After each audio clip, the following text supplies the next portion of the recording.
So the next thing that happened on Friday Night SmackDown, before I talk about the one-on-one match between Ricochet and LA Knight, we gotta talk about the video package. So yeah, WWE showed a great video package of Logan Paul's feud with Roman Reigns and his boxing career and all that stuff, and the press conference and all that. It was pretty good stuff. And Logan Paul actually announced earlier today at the press conference for Crown Jewel that Jake Paul will be at ringside for his match. So yeah. I never mentioned in my predictions video because obviously that video came out yesterday before the press conference and all that stuff. But yeah, Jake Paul will be at ringside for Logan Paul's match tomorrow at Crown Jewel against Roman Reigns. So yeah, that was the announcement right there.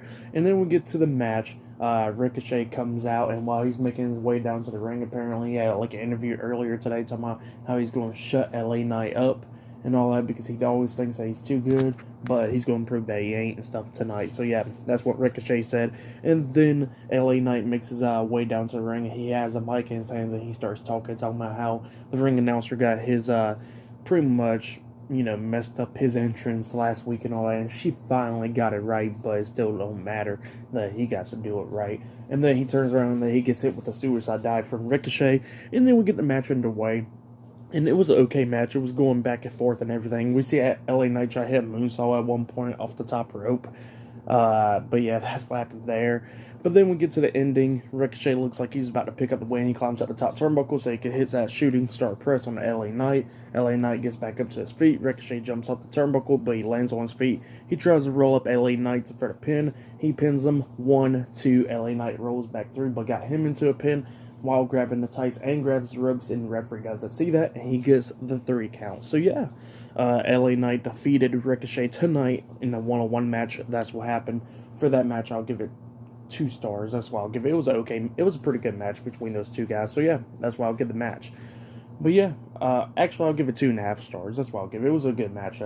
But yeah, after the match ended, we see Sami Zayn, Solo Sikoa, and the undisputed WWE Tag Team Champions Jimmy and Jay the Usos backstage, and Sami Zayn was talking about how the Bloodline's on the roll, how the Usos are going to be the longest reigning Tag Team Champions of WWE history and all that, how they're coming so close to breaking the record. And Jay Uso's like, hell yeah, we're going to be doing that. He said, you know what, I'm going to go call out the Brawling Brutes and tell them what's good about it right now. And then Sami Zayn was like, no, that's not a good idea. You need to get some rest and all that for the match tomorrow. And Jay Uso's like, no, we are the longest reigning tag team champions. We know what we're doing. We've been tag champs before.